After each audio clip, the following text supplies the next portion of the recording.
자, 롯데슈퍼, 롯데마트 하면 뭐가 떠오르세요? 온 가족이 카트를 끌고 장을 보러 가거나 간단하게 음식료품 사러 들르는 모습들이 떠오르실 것입니다. 하지만 조금이나마 유통에 관심이 있으셨던 분들이라면 다른 것이 떠오르실 것입니다. 바로 칼의 구조조정, 오프라인 점포를 싹 다 밀어대는 모습으로 롯데 쇼핑을 기억하실 것인데요. 작년이었죠. 롯데 쇼핑이 오프라인 실적 부진으로 인한 기사회생책으로 롯데백화점, 롯데마트, 롯데슈퍼, 롭스 등 오프라인 점포 700개 중 무려 200개를 닫는 구조조정 진행을 발표를 하는데요. 지금 시기가 그 발표를 한 지 정확히 딱 1년 정도가 지났습니다. 어떻게 되었을까요? 2021년 2월 기준 매장을 무려 1년 만에 100여 개를 닫으면서 불도저 같은 점포 정리를 보여주었습니다. 롯데슈퍼는 74곳, 롭스는 27곳, 롯데마트는 12곳, 백화점 한 곳을 문을 닫으면서 1년 만에 점포를 114곳을 닫아버립니다. 이 속도가 얼마나 빠른 것이었냐면 전문가들 사이에서도 점포 200개 정리하려면 적어도 3년에서 5년은 걸릴 것이라고 예상을 했는데 불과 1년도 안 되어서 목표의 절반을 달성해버린 것이죠. 롯데가 이번엔 아주 독하게 마음을 먹은 것이 느껴집니다. 자, 그런데 구조 조정이라는 게 사실 점포만 밀어버린다고 끝나는 게 아니에요.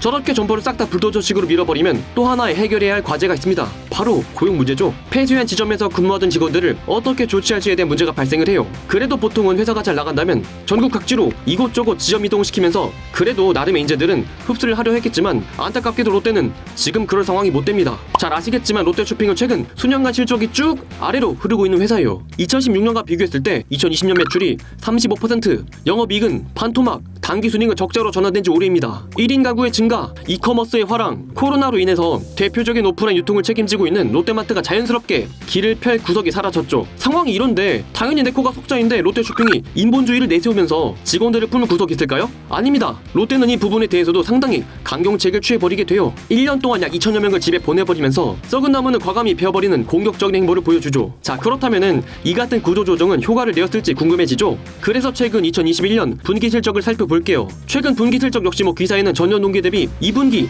400% 올랐다고 헤드라인이 써있곤 합니다. 하지만 여기서 속지 말으셔야 할 게 실적을 기사 헤드라인 말고 재무제표를 까서 보시면 4조 팔아서 14억을 벌었던 작년과 4조 팔아서 76억을 남긴 올해나 사실은 그냥 조사무사예요. 상황이 어려운 것은 매한 가지라는 거죠. 기자분들이 롯데쇼핑 강희태 대표님한테 이쁨 받고 싶었나봐요. 하하. 아무튼 구조조정을 했지만 사실 롯데쇼핑이 어려운 건 변하지 않았어요. 이제는 너무나도 잘 알고 있을 롯데쇼핑의 상황이니까 더 길게 이야기하진 않을게요. 자, 하여튼 우리가 이번에 주목해야 할 회사는 당장의 채용을 앞에 둔 롯데쇼핑 안에 있는 롯데마트, 롯데슈퍼예요. 그래서 아쉬운 소리는 그만하고 이 친구들만 집중적으로 살펴보도록 할게요. 롯데마트, 롯데슈퍼에 지원하려면 적어도 요즘에 마트에서 뭐가 잘 팔리는지 그리고 어떤 정책을 펴고 있는지는 알아야 되니까요. 지금 보여드리는 사진은 롯데쇼핑에서 공개한 각 사업부별 2분기 IR 재원입니다. 롯데쇼핑 홈페이지에 다 나와 있으니까요. 롯데쇼핑에 관심 많으신 분들은 꼭 한번 보자고요. 자, 할인점 사업부 우리 롯데마트를 보면 2021년 매출은 1,424억 원으로 전년과 비슷한 수준으로 선방을 했고 영업이익은 구조 조정에 힘을 발휘했는지 적자폭은 마이너스 65억 원에서 마이너스 26억 원으로 감소를 했습니다. 슈퍼도 한번 살펴볼게요. 슈퍼 부문 역시 2021년 전년 동기 대비 매출이 430억 원에서 358원으로 줄고 영업이익은 마이너스 10억 원에서 마이너스 2억 원으로 적자 감소폭을 줄였습니다. 아무래도 슈퍼의 경우에는 오프라인 점포 중에서는 제일 많은 점포를 폐쇄했기 때문에 양쪽 파이 매출은 줄어들었지만 영업 손실은 감소한 효과를 발휘했습니다. 자, 그런데 여기서 이 두 기업의 실적에서 찾을 수 있는 한 가지 공통점이 있어요. 바로 비대면 시대임에도 불구하고 매출을 선방했다는 거예요. 롯데마트는 작년과 비교해서는 비슷한 실적으로 선방을 했고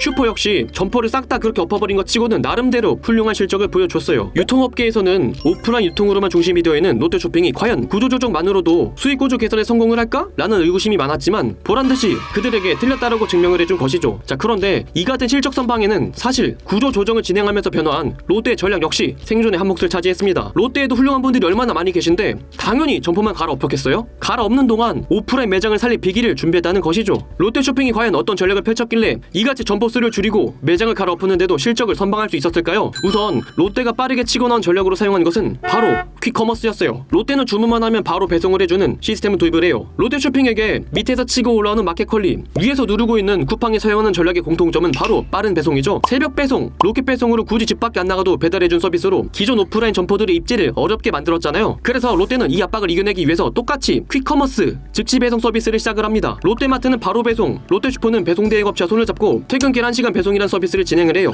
퀵커머스, 빠른 배송이란 전략으로 집콕 시대에서 더 이상 집 밖으로 나오지 않은 고객들을 위해서 친히 집 앞까지 찾아가는 전략으로 선택한 것이죠. 물론 아무리 배송판을 잘 깔아줘도 그 안에서 주문하고 살 것이 없으면 암만 총알 배송을 해줘도 의미가 없거든요. 그래서 쿠팡이 직매입하면서 MD들 영혼 갈아 넣으면서 축구장 몇백 흑의 물류센터를 지으면서 상품가 지수를 늘리는 이유가 바로 이것 때문이기도 하고요. 그런데 롯데마트, 롯데슈퍼는 대한민국 유통의 근본이잖아요. 유통의 근본 회사답게 없는 게 없는 상품 상품군으로 이 같은 빠른 배송의 전략이 곧바로 적용이 되면서 시너지를 발휘할 수 있었습니다. 자, 그런데 배송 서비스와 시너지를 내면서 함께 매출이 선방한 것이라면 요즘 사람들이 롯데마트, 롯데슈퍼에서 특별히 무엇인가를 많이 주문했다는 것을 의미하는데요. 요즘 마트는 무엇이 가장 잘 팔리는지 궁금해지죠? 무엇이 가장 많이 팔리는지만 알 수 있다면 최근 오프라인 유통에서 주력으로 하는 전략의 트렌드를 알 수가 있어요. 아까 보여드리는 실적표를 본다면 그 해답을 알 수가 있는데요. 최근 롯데마트의 매출에서 미력신이 플러스 16.1%, 롯데슈퍼는 델리 플러스 48.7%로 급속도로 많은 판매가 이루어지고 있는 상품군이 보입니다. 밀은 요즘 대세인 밀키트가 많이 팔렸던 것으로 추정해볼 수가 있고, 롯데슈퍼의 델리 48.7% 증가는 델리셔스 약자로 맛있음 플러스 48.7%로 롯데의 자신감 엿볼 수 있는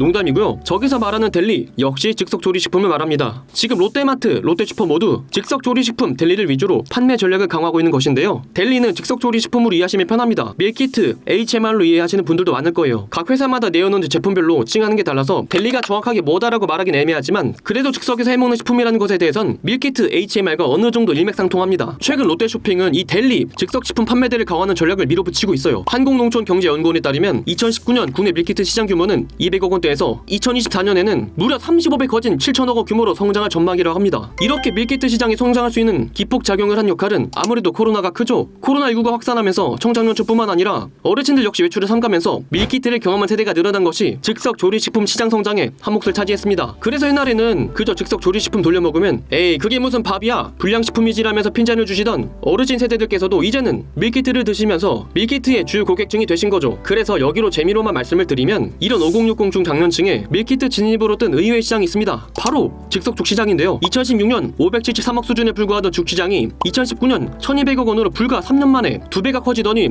2020년 기준으로는 1500억 원 수준으로 성장할 정도로 죽 시장이 성장하고 있습니다. 밀키트, HMR을 드시는 세대가 5060으로 번져 나가면서 그래도 제일 건강하고 만만할 것 같은 죽이 불이 나게 퍼져나가면서 폭풍 성장을 한 것이죠. 한창 또 5060 세대는 어느 정도 자산 규모를 모아두시고 심지어 건강에는 돈을 안 아끼실 세대이기 때문에 죽 시장이 폭발적으로 성장을 합니다. 심지어 즉석죽은 가격도 일반 전문점에 비해서 3분의 1밖에 안 해서 경제성을 갖췄으니 노후 세대를 준비하는 5060 세대에겐 당연히 환영받을만 하고요. 자, 하지만 여기서 이렇게 HMR 죽이 잘 팔린다니까 갑자기 근황이 궁금해지는 회사가 있어요. 바로 죽의 근본 본죽이죠. 즉석죽 시장이 저렇게 잘 팔리는데 우리 본죽은 잘 있을까? 라고 생각이 떠오르실까봐 자료를 보여드리면 뭐 다들 예상을 하셨겠지만 본죽을 운영하는 본 IF의 실적은 우연일치인지 모르겠지만 즉석죽 시장이 폭발 성장을 시작한 2016년 이래로 쪼르르르 아래로 가고 있다고 합니다. 지금까지는 죽하면 본죽 가서 사다 먹어야 했지만 각 식품 기업들이 즉석죽 개발에 연구원들이 영혼을 갈아 넣으면서 가격은 3분의 1 수준밖에 안 되는데 맛은 비슷한 수준의 작품을 내어놓으니 당연히 소비자들은 즉석죽 시장으로 이동을 하는 것이죠. 죽 한 그릇에도 국내 석각들을 갈아 넣는 우리나라 식품회사들의 클래스 인정합니다. 자, 아무튼 다시 본론으로 돌아와서 죽 시장만 봐도 즉석 요리 식품의 전도 유망함이 느껴지지 않나요? 당연히 롯데마트 입장에서는 델리 시장을 본격 강화하며 밀 시그니처 스토어를 오픈을 합니다. 기존 델리 매장에서 상품 구획을 한눈에 알아볼 수 있도록 하고 바로 배송 서비스까지 곁들여 집밥을 완전히 대체할 수 있는 서비스를 내어놓은 것이죠. 그리고 여기서 한줄 더 떠서 롯데슈퍼는 아예 이름을 롯데 프레시 앤 델리로 간판을 바꿔버려요. 아예 델리의 영혼까지 팔아서 코시국을 이겨보자는 승부수를 던집니다. 신선식품과 간편식품의 델리 코너 투 채널을 강화시키는 전략으로 승부를 보고 있는 것이죠. 마치 백화점이 명품이 잘 팔리니까 백화점들이 각축했던 매장들을 싹 다 명품으로 바꾸기 시작한 것처럼 롯데마트와 롯데슈퍼 역시 델리 시장을 증가시키며 델리 코너의 확대, 간판 변경을 통한 아이덴티티 변경 등 오프라인 매장으로서 그들이 제일 잘할 수 있는 것에 주력하고 있는 것이죠.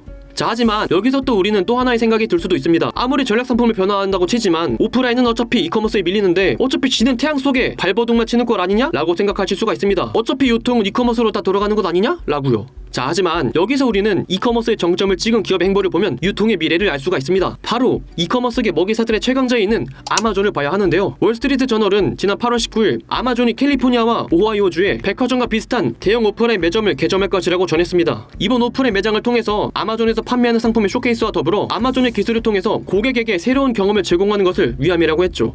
자, 그런데 여기서 우린 궁금해집니다. 아니, 아마존의 본체 자체는 이커머스 온라인 시장이잖아요. 아마존은 타 오프라인 외치면서 이커머스와 물리 결합에 대한 혁신으로 전세계 시장을 먹어버린 장본인입니다. 자, 그런데 갑자기 타 오프라인 외치던 중에 생뚱맞게 왜 아마존이 오프라인 매장 설치를 하려고 이렇게 안 된다고 하실까? 라고 생각이 들어요. 자, 그런데 여기서 우리가 생각해야 할 것은 이토록 아마존이 오프라인 매장에 신경 쓰는 이유는 쇼핑의 혁신을 선도하는 아마존이 원하고 있는 다음 쇼핑 문화에 대한 혁명이 있기 때문입니다. 아마존의 아마존고는 다들 잘 아실 것입니다. 고객이 마트에서 카트에 물건을 담고 나가기만 해도 알아서 계산이 되는 시스템이죠. 천장에 있는 수백 개의 카메라가 들어오는 손님들을 인식을 하고 물건을 집어가는 것을 기록한다고 그래요. 그래서 들어온 사람은 따로 결제할 필요 없이 집어가기만 해도 카메라가 알아서 집어간 것을 파악하고 계산을 한다고 합니다. 한번 이용한 고객이라면 신기해서라도 물건 하나라도 더 집어갈 것 같아요. 자, 그런데 유통에는 이런 아마존고처럼 유통 변화 흐름이 상당히 빠르게 다가오고 있어요. 아마존고뿐만 아니라 사람 없이 오직 정맥으로만 결제하는 롯데 세븐일레븐이라던가 로봇으로 운영하는 무인 자판기도 많이 보셨을 것이에요. 우리는 이것을 리테일 테크라고 부릅니다. 자, 리테일 테크, 단순히 집에서 주문하는 편리함보다 오프라인을 통해서 새로운 경험을 통해서 즐기고 오는 쇼핑의 편함이 존재할 것에서 발생된 산업이에요. 돌아다니는 서빙 로봇이나 무인 자판기 등 지금 우리가 흔하게 볼 수 있는 것 역시 리테일 테크의 일종이에요. 이 같은 기술들이 발전되고 있는 이유는 모든 쇼핑들이 온라인으로 대체되진 않을 것이기 때문입니다. 인간은 단순히 집안에만 가만히 있질 않고 행위를 통해서 즐거움을 얻어요. 쇼핑 역시 마찬가지예요. 기존까지 오프라인에서 온라인으로 한번 발생되었던 쇼핑 혁명이 이제는 다시 리테일 테크가 발전해 하면서 온라인에서 오프라인으로 고객이 이전이 되는 또 한 번의 쇼핑 혁명이 일어난다는 것이죠. 즉, 아마존은 이러한 사실을 기반으로 아마존은 또 다른 쇼핑 혁명을 준비하고 있는 것입니다. 그리고 이렇게 오프라인 매장으로 회귀될 수밖에 없는 또 하나의 이유는 또 다른 쇼핑 혁명을 이루기 위해 라스트 마일을 지배하기 때문입니다. 자, 라스트 마일은 배송지에서 고객의 집까지 배송을 가는 마지막 유통 단계를 말해요. 현재 우리가 서비스 받고 있는 쿠팡의 로켓 배송이나 롯데 쇼핑의 바로 배송이 이 같은 라스트 마일의 한 종류라고 이해하시면 되겠습니다. 자, 현재 유통업계, 특히 아마존은 이 라스트 마일을 완전히 지배하는 것을 전략으로 짜고 있는데요. 아마존이 라스트 마일을 지배하는 것을 얼마나 병적으로 집착했냐면 도시에 헬륨 비행선을 띄우고 그 속에서 드론으로 배송을 하는 구상까지 할 정도였습니다. 하지만 기술적으로는 안정성으로나 현재 단계에서는 바로 적용시키기 어려운데요. 그래서 현재 라스트마일에 대한 해결책으로 근거리 상권이 형성되어 있는 오프라인 매장의 대안으로 떠오르며 다시금 주목을 받고 있습니다. 오프라인 매장이 근거리 배송뿐만 아니라 라스트마일을 해결할 수 있는 핵심 키로 떠오르면서 오프라인 점포 역시 이제는 더없이 중요한 역할을 하게 될 것입니다. 물류업계, 유통업계에서 가장 해결이 시급한 라스트마일을 기존 점포들을 통해서 활용할 수 있는 방안이 떠오르기 시작한 것이죠. 그래서 롯데쇼핑이 바로 퀵커머스를 도입할 수 있었던 것도 고객들의 거주지 근처 위치해 있는 오프라인 점포 덕분이고요. 그래서 과거에는 단순히 오프라인 매장의 역할이 물건을 진열하고 모객하는 것에 그쳤지만 근거리 매장이 이제는 리테일 테크의 쇼핑 혁명과 라스트마일의 지배를 이끌 수 있는 핵심 키로 떠오르고 있는 것이죠. 그래서 폐점을 이어갔던 우리나라 유통업계 역시 최근 폐점 트렌드에서 리뉴얼을 통해서 매장을 유지시키고 있습니다. 미운오리 취급을 받던 폐쇄하던 오프라인 점포들이 다시금 쇼핑 혁명을 이어갈 열쇠의 역할로 여겨지며 급부상하고 있다는 것이죠. 결국 유통에 있어서 오프라인은 꼭 있어야 할 군본과도 같은 것이고 유통업계의 영원한 숙제인 라스트마일을 해결하기 위해서라도 근거리, 오프라인 매장, 물류센터는 꼭 있어야 할 필수적인 요건이 될 것입니다. 이번 시간에는 이렇게 롯데마트, 롯데슈퍼를 통해서 유통업계 트렌드를 알아봤고요. 롯데마트, 롯데슈퍼의 채용은 8월 30일부터 9월 10일까지 예정되어 있습니다. 유통업계에 관심 있으신 분들은 꼭 지원하시고요. 적어도 롯데마트에 관심 있다, 이걸 어필하고 싶을 때는 적어도 이 영상 정도는 보고 면접관한테 가서 이빨 털어보자고요. 주변에 함께 지원하시는 친한 친구들한테도 공유해주시고요. 영상의 내용이 좋았다면 구독과 좋아요 꼭 부탁드립니다. 그럼 저는 지금까지 기업 분석하는 토리자리였고요. 저는 다음에 또 유익한 영상으로 찾아뵙도록 하겠습니다. 모두들 합격하시길 바랍니다. 그럼 다음 시간에 또 만나요. 안녕!